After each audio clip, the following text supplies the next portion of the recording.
hier, je vous ai raconté l'histoire de mon avortement et aujourd'hui, je vais vous raconter l'histoire de ma fausse couche parce que toutes les deux, elles sont liées, elles vont ensemble. Du coup, je retourne au planning familial, genre juste après l'avortement pour vérifier que tout est ok et je reprends rendez-vous genre 2 semaines après pour leur dire bon bah, je n'ose plus prendre ma pilule, j'ai super peur de retomber enceinte et tout. Est-ce qu'on peut me changer de contraception, sachant que j'ai de l'endométriose et tout, je leur parle un petit peu de mon cas. Et ils me conseillent le stérilet. Du coup, genre, j'ai un premier rendez-vous où on en parle et tout, et ils me font une ordonnance pour venir la prochaine fois poser le stérilet. Sauf que normalement, avant de poser un stérilet, tu as des tests pour savoir si t'es enceinte.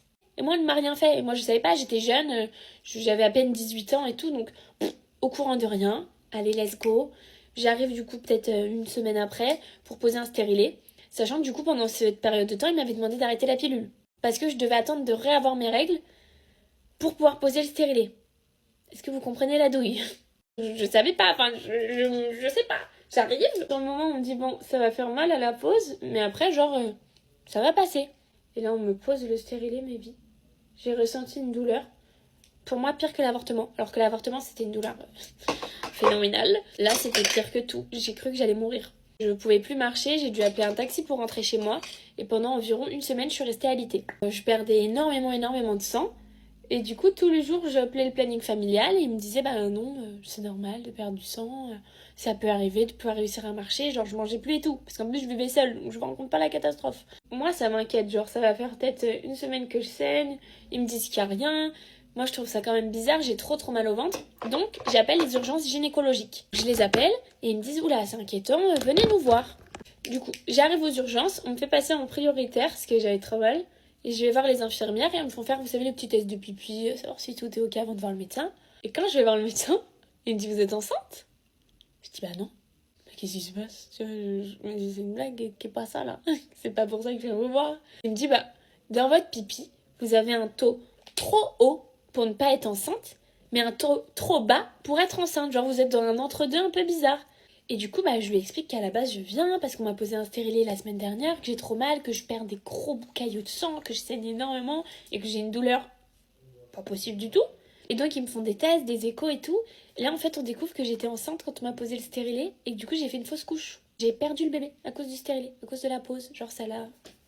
Je connais pas les termes, moi, vous savez, je suis jeune, j'essaie de m'adresser à une communauté jeune. C'est comme si ça l'avait, genre, décroché et du coup, bah, il en était tombé. Genre, il pouvait plus tenir là où il était. Moi, à la base, planning familial, solution pour pas en parler à ma mère, truc hyper confidentiel avec des vrais professionnels de la santé, tu te doutes pas qu'ils vont faire une erreur comme ça? Je ne sais pas si vous vous rendez compte du truc, ils ne m'ont fait aucun test avant de me poser ce stérilet. Et en plus, c'est eux qui m'avaient dit arrête la pilule, attends d'avoir tes règles et on te le pose. Et donc, ils m'ont laissé dans un moment où j'avais plus aucun moyen de contraception, mais ils ne m'ont absolument pas genre dit tu dois arrêter ça. Genre, moi, je suis jeune, je connaissais pas encore hyper bien tout. Et donc, je me doutais pas qu'il pouvait y avoir quelque chose. Surtout que comme j'avais eu mes règles, je me doutais de rien. Et voilà comment j'ai fait une fausse couche, du coup, selon moi, à cause du planning familial, parce que en tout cas à cause de la personne que j'ai vue là-bas qui n'a pas été compétente et qui m'a fait beaucoup de mal à quelques semaines, moi, genre de cet avortement, me faire un truc comme ça, genre me faire une fausse couche juste après. Enfin, c'était hyper traumatisant. Même si l'avortement, genre je l'ai super bien vécu parce que c'était mon choix, et la fausse couche, même si on m'avait dit que j'étais enceinte, j'aurais avorté. Mais le fait de pas l'avoir choisi et d'avoir été genre victime d'une erreur médicale, je l'ai très mal vécu encore maintenant. Genre ça me fait énormément de peine. Genre en fait c'est plus de me dire que j'étais jeune, que je suis allée voir une solution qui je pensais était faite pour moi et en fait ils m'ont fait ça. Et donc je l'ai très mal vécu. Mais donc ouais, après on m'a enlevé le stérilet.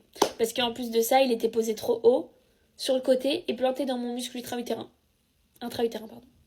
Donc dans tous les cas, il était mal mis, donc je devais l'enlever. Voilà.